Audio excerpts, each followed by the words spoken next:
Hello students. Last class I have explained these two statements. One is break statement, another one is continue statement. Break and continue.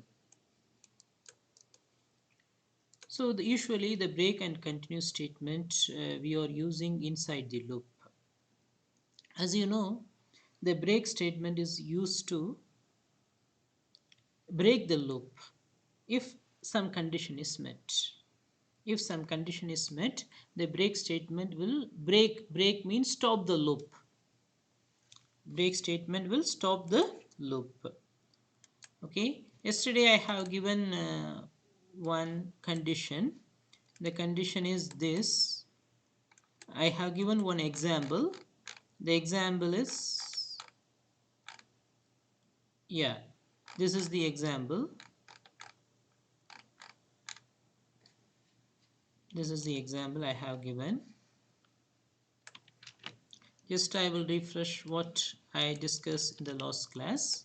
Then we will do one program using break and continue statement. Okay.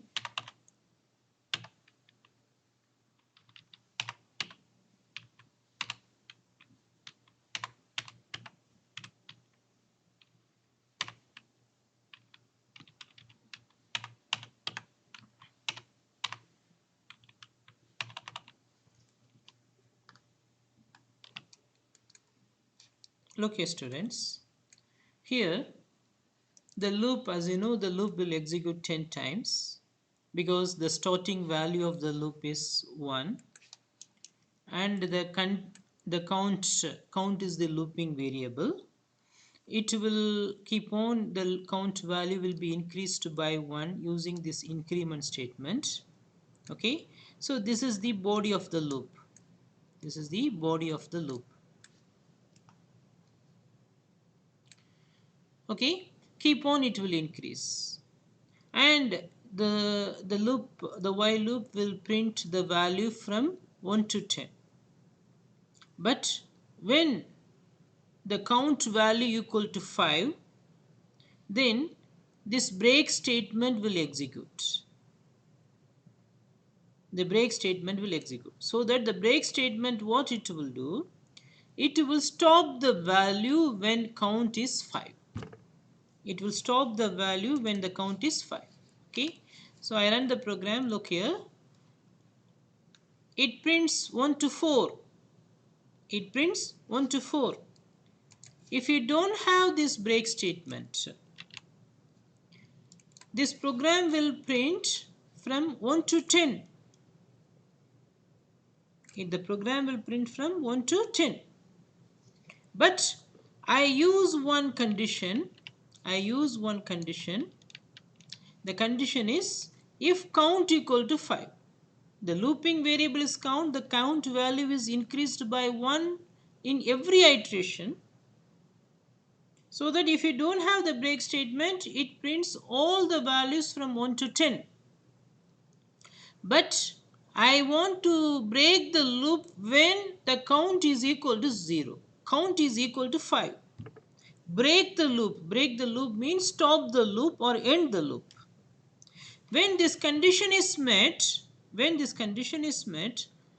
this break statement will stop the loop and it will come out of the loop. So the loop ends here. This is the loop body. This is the body of the loop. This is the body of the loop. Okay. And after that, this statement, the print statement, it is outside the loop. So when the condition is met, if count is equal to 5, this is the condition. The condition is true, then it will stop the loop and it will come out. But this is same, the continue statement is also same like the break statement. Okay, but there is one small difference is there. The break statement, what it will do, if the condition is met, the loop will be stopped. Okay, so the execution control will be coming out of the loop. But whereas if you are using the continue statement, what will happen? It will skip the remaining statements after the continue and it go for the next iteration. It will resume the next iteration. It will resume the next iteration. It will continue the next iteration. So this is the difference between break statement and continue statement. This I explained in the last class. Yes or no?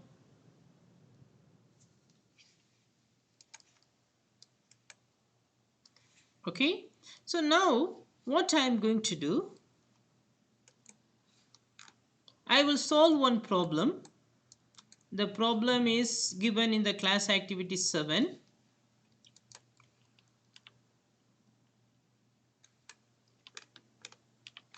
Class activity 7 and problem number 8. Write a Python program. The problem number 7 and the problem number 8 are similar, students, but there is only one difference.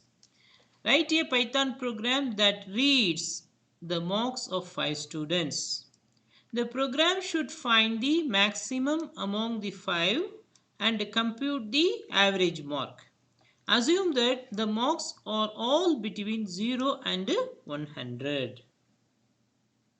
Okay, but the 7th program, it reads only 5 students marks.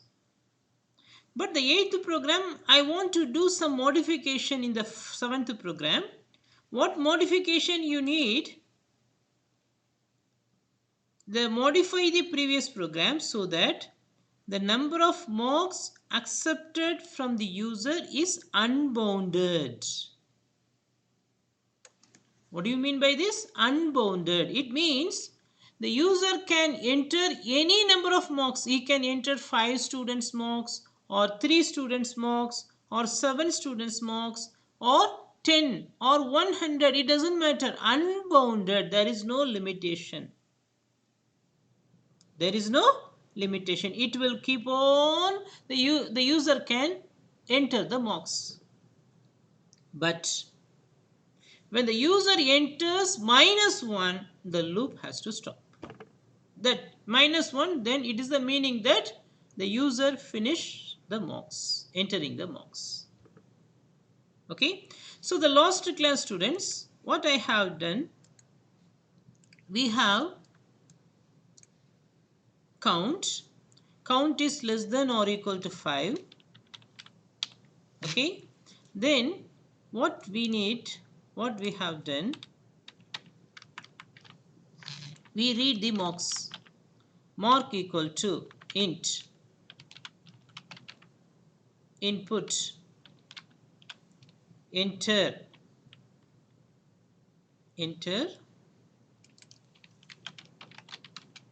a student mark, student 1 or student 2. For that we can use the variable count. Enter a student marks. Okay, variable count. Okay, then the count value will be increased by 1. Count equal to count plus 1. So inside we have done some processing. What processing? We find maximum, we find the sum, all the things we have done inside. Yesterday I explained in very detail about this. Okay. Now if you run the program, students, enter, here I have to use the F.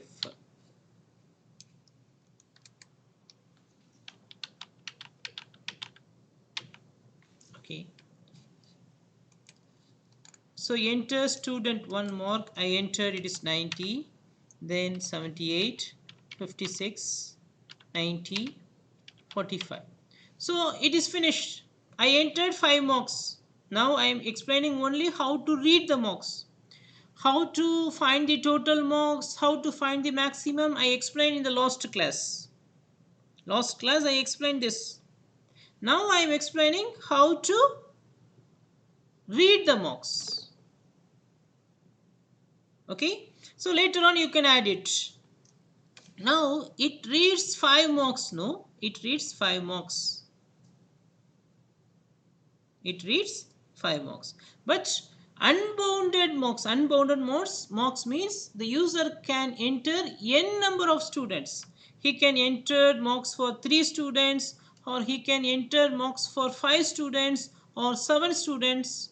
But when the loop will stop, when the user enters -1, the loop will be stopped.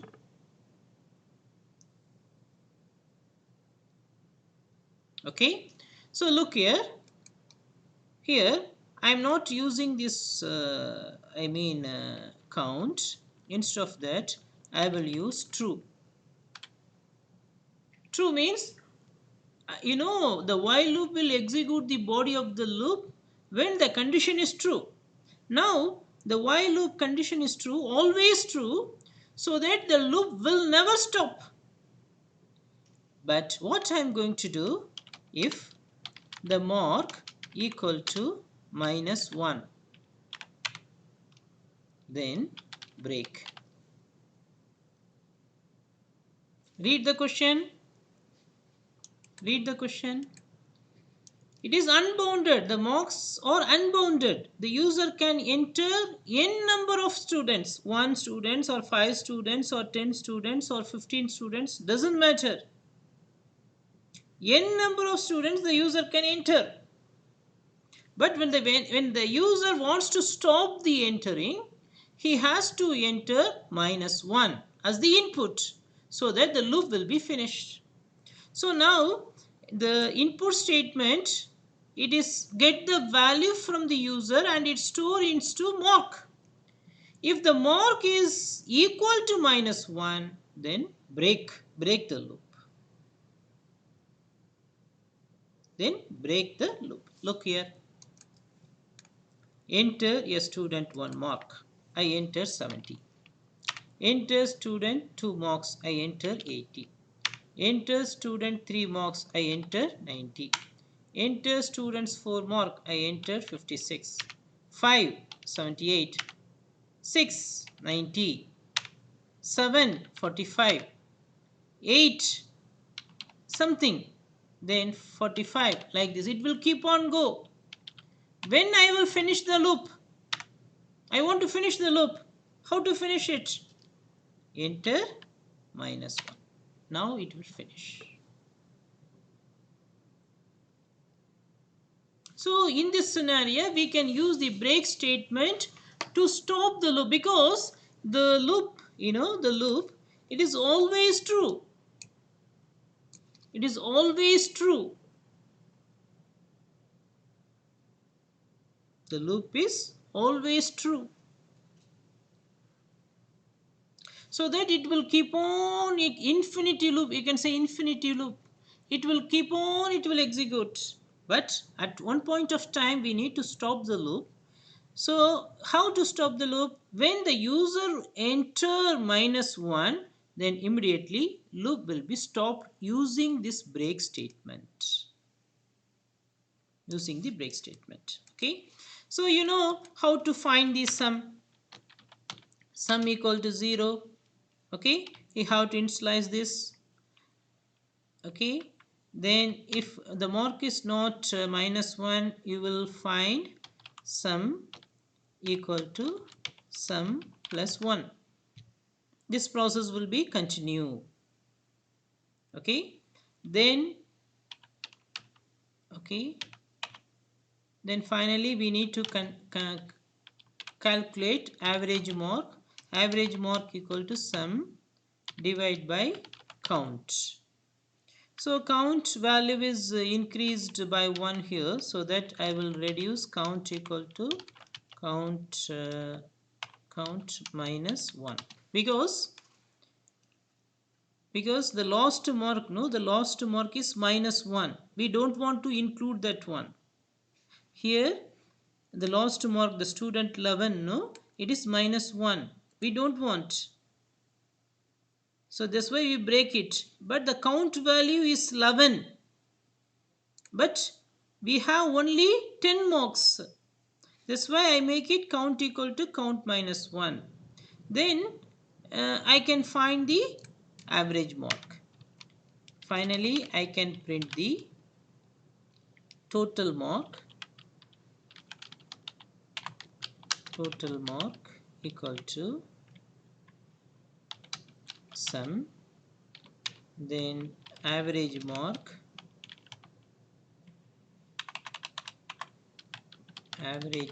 equal to avg underscore mark. Okay, so now I find I read n number of students. The n may be 5 or 6 or 7, depends on the user input. Then finally I can find the sum and the average. Okay, now I run the program. You can see that enter student 1 mark, I entered, it is 70. Student 2 marks, I entered 80. Student 3 marks, I entered 90. Then fourth marks, I entered minus 1. So total mark is sorry, what is the mistake here, students? I put sum equal to sum plus 1. Actually, it is not sum plus 1. It is sum plus mark. It is sum plus mark. This is the problem. That's why it gives only 3. Okay. Look here. Enter student 1 mark. It is 70. Student 2 mark is 80. Student 3 mark is 70. 4 mark, student 4 mark, I put minus 1. Okay, so the total mark is 220 and the average mark is 70, 80, 70. So average mark is 73.33. Is it correct, student? 220 divided by 3. How much 220 divided by 3? Yeah, correct. 220 divided by 3 equal to 73.